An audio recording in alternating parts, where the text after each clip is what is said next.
So తెలంగాణలో మనం చూసుకున్నట్లయితే 2 గ్యారంటీలపై రేపే నిర్ణయం. అవును. మరో 2 గ్యారంటీలకు సంబంధించి రేపే నిర్ణయం ప్రకటించబోతున్నారు. రాష్ట్ర మంత్రివర్గ సమావేశం సీఎం రేవంత్ రెడ్డి అధ్యక్షతన సచివాలయంలో ఆదివారం అయితే జరుగుతుందన్నమాట. క్యాబినెట్ భేటీలో ప్రధానంగా 2 గ్యారంటీల అమలుకు సంబంధించి చర్చిస్తున్నట్లు సమాచారం.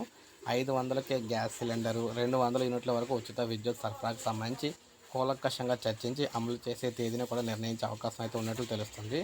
అయితే ప్రజాపాలన దరఖాస్తులకు సంబంధించి నిర్వహించిన సమీక్షా సమావేశంలో ఈ రెండింటితో పాటు ఇందిరమ్మ ఇళ్లకు సంబంధించి వ్యయం ఎంత అవుతుంది, ఎంతమందికి లబ్ధి చేకూరుతుందన్న అంశాలపై కూడా నివేదిక ఇవ్వాల్సింది అధికారులను సీఎం ఆదేశించారనమాట.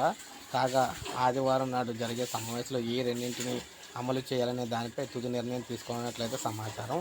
సో మొత్తం చూసుకున్నట్లయితే 2 పథకాలు అయితే గ్యారంటీ అన్నమాట. కొత్తగా 2 పథకాలు అయితే రాబోతున్నాయి. అది ఒకటి 500కి గ్యాస్ సిలిండర్ పంపిణీ అయితే ఖచ్చితంగా జరుగుతుంది.